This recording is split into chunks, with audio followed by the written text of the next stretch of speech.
Silly butts, we back. Let's get it. Let's get it. You guys absolutely love the Larry Bird trash talk stories, and this one is one of the greatest and funniest trash talking moments of all time.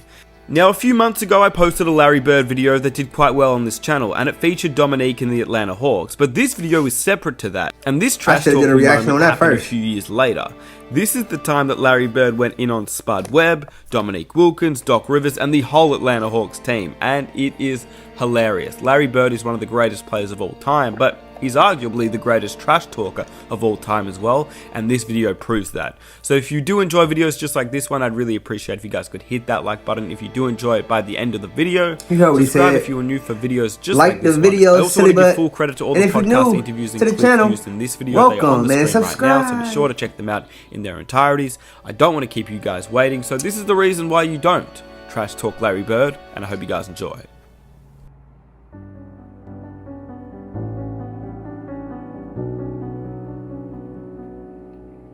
You guys played the Celtics, Big Three, in the playoffs, '88. What were those matchups like?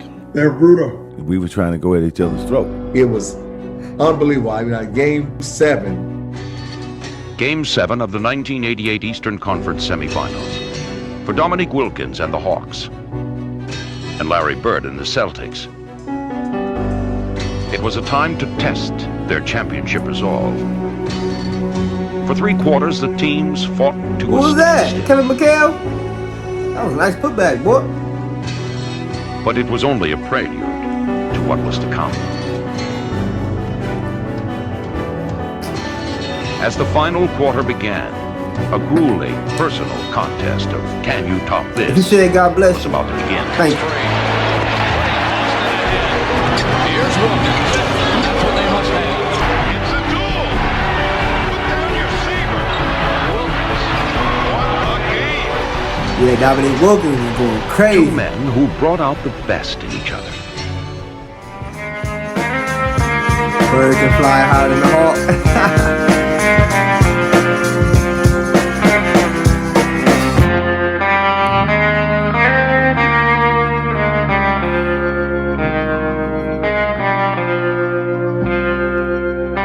While I was in college, I used to watch and get Sports Illustrated, and I remember seeing Dominique Wilkins. And I said, man, I would love to play with this guy, not knowing anything about the Hawks, but it was like, I would love to play with him. Don't ever and jump with him. Ended up getting drafted by Atlanta. Now Nick's my teammate. And I was like, I mean, a dream come true. You think about those Atlanta teams with Dominique and Spud and Doc Rivers, Tree Rollins. Hey! And so we, they for sure had the respect of us. Kevin Willis was a good player, and Dominique and Doc Rivers and Spud Webb came off their bench. Woo! You see how long his arm is? Kevin Willis, yeah. I mean, Hook, Cliff Robinson, Cliff Levingston, the original big dog. Yeah. We were grown, we were young, we were really athletic. We had that energy that a team would need. And all we had to do was build chemistry, begin to understand each other's games, weaknesses and strengths. And we did that, and we started to flourish after the first 4 or 5 years. They were a deep team that could score the ball, and if we weren't at our best, we were in trouble. But with that team, they were so fun to watch because Dominique was the headliner, but everyone else around him. When you talk about Spud Webb, they would come over and play with us across the street at Georgia Tech. You say, this little joker can flat out go. First small guy getting the dunk contest, win the dunk contest, all that hype around him. The question would be, when they got crunch time, the other team would outsmart them. That was their downfall. That was a pretty good bunch to not win it all. And they had that one, remember the Dominique, Larry Bird, big shooter. It's Game 7 in 1988 against the Atlanta Hawks. Dominique and Larry Bird. One of the most clutch moments. I remember watching it as a kid. Got me hyped. I went outside and started shooting outside the playground, pretending I was both of y'all. But 1988, that had to be one of conference the best moments. semifinals, Neek and Bird. Game 7, the Dominique Bird series. Shot for shot. Shot for shot. Dominique and Bird going back and forth. You know, we should have eliminated them in 6. Well, the whole series was crazy. Game 1 and 2, the Celtics won by like a combined 80 points. Like, they blew us out. as the Hawks found themselves down to the Look at the young Doc, man, looking like Austin Rivers. Flying high. His The brown offensive skin. spark plug, little Spud Webb, found a way to slither through the Celtic defense, putting together a career-best playoff performance and igniting the Hawks to a much-needed victory. Crafty. I remember coming back for Game 3 to Atlanta, and the big article in Atlanta Put a fork in Journal was "Put a fork in them, we're done." You know, and then we win Get 'em up Game outta 3, here. and then win Game 4, go into Boston and win Game 5, and that was a great game. I think we took control. The Atlanta Hawks just will not surrender to the favored Boston Celtics. It's kind of a clash of two worlds. In Bird, you've got somebody who's already an icon. He's already been sanctified as a Boston Saint. And Dominique represents a different kind of basketball. We had them, Matt, the one time we were up 3-2. We won Game 5 in Boston. We was not supposed to win that game, you know, the critics say. So we knew going to Game 6, I said, man, we could advance and we can beat these guys. The frenetic Hawks, led by the Freakazoid, had old school Boston. They called him the Freakazoid. I never knew that. Up 3-2 in the best-of-7 series. All Atlanta has to do is go down to Atlanta and close the series out. And they hometown. The last play in Game 6 was, you know, Dominique and I were the two guys that scored. And at the end of the game, we drew up a play. I called a timeout because they knew what we were running. We called another one. It turned into a broken play. I inbounded the ball to Cliff Livingston, and he was supposed to dribble handoff to either me or Dominique. DJ read it, and he top-sided me. Cliff looked at Dominique, and then Cliff went on his own. I went to basket left-hand running hook. I was mad. Cliff's right-handed. He shot a left-handed hook shot. Livingston, no. Boston has won the game. Because the play was supposed to come to me, and I'm like, Woody, don't break the play, bro. And so we ended up losing that game, and after the game. And I remember this old lady at the airport. I mean, and I'm not exaggerating, she may have been 80. You know, had her little purse, and she walks up to me, "Hey, Rivers, you thought you wasn't coming back, did you?" I will never forget that. I wish I knew who that lady was. He wanted to fight her. Said, Atlanta blew their opportunity. I'm guaranteeing a win in Boston. Well, they had their chance. You know, they had a big chance to beat us. I think now that we're going to come out and play like we did tonight, but we're going to be at home, and our shots are going to be dropping a little bit better, and we're going to be running a little bit faster. So I'd say Sunday's going to be a big win for the Celtics. And we had to look at that, right?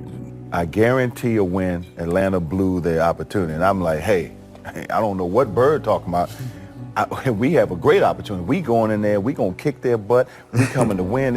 I don't care what he said. We get to Boston, and we walk out of the locker room, and I stop. I said, we going to win this bleep game. I said, if you ain't ready to fight, you ain't ready to go to war. If you guys ain't ready to fight, you ain't ready to go to war, don't even come out in the court. Don't come out here. I said, whoever guarded me tonight going to have a long night. Unfortunately, Bird was saying the same thing in the other locker room, to his teammates. So it set up for one of the greatest shootouts ever in the seventh game.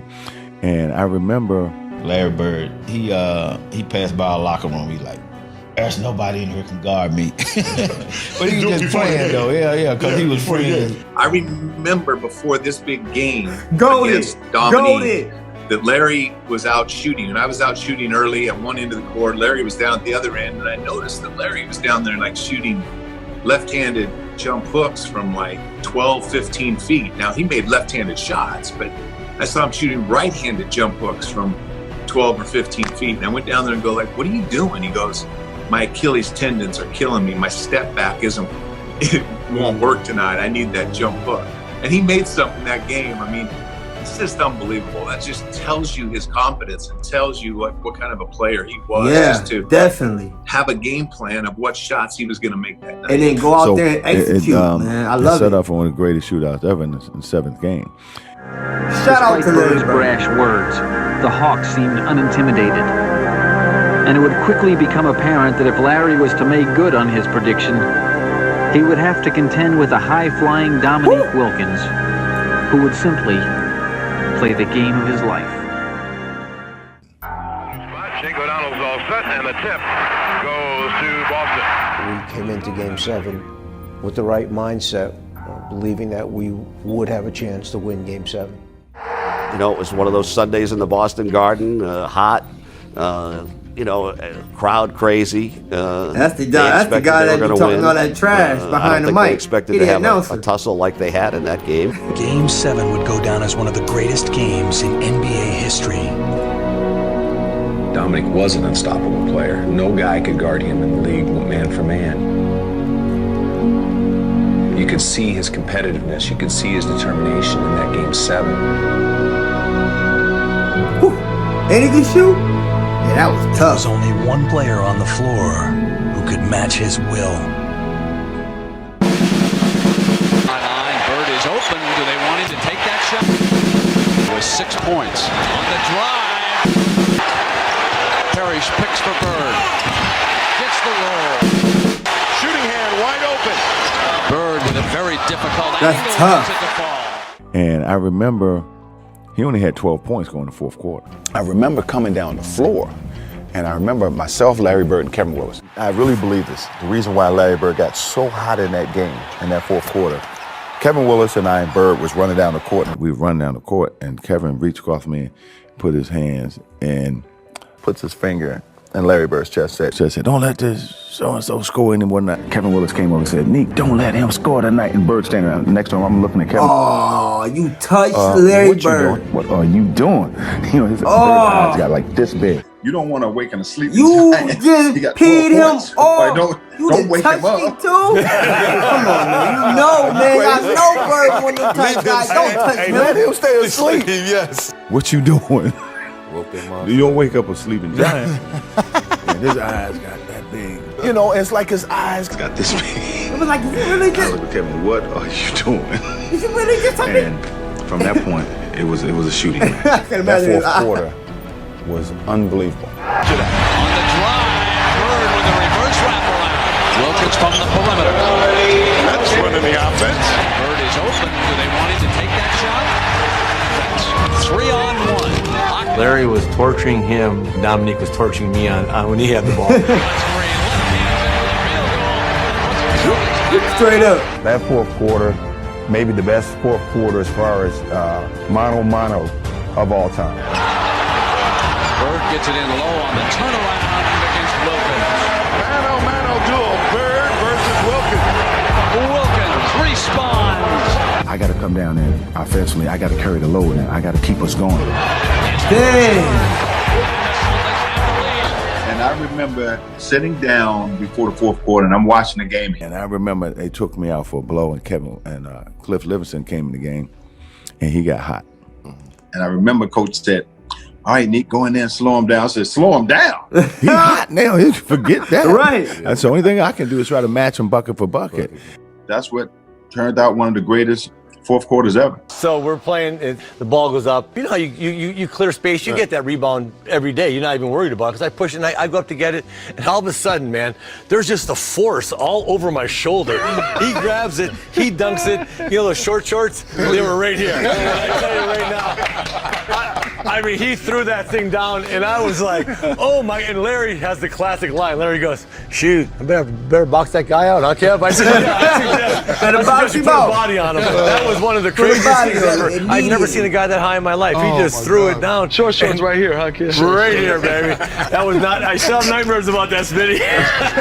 Obviously. You had 47 in that game. Larry Bird had 34, but 20 of those. In that quarter. Yeah. But like I said, I think he ended with 34 for the game. And the duel continues. I don't think it was so much edge they had.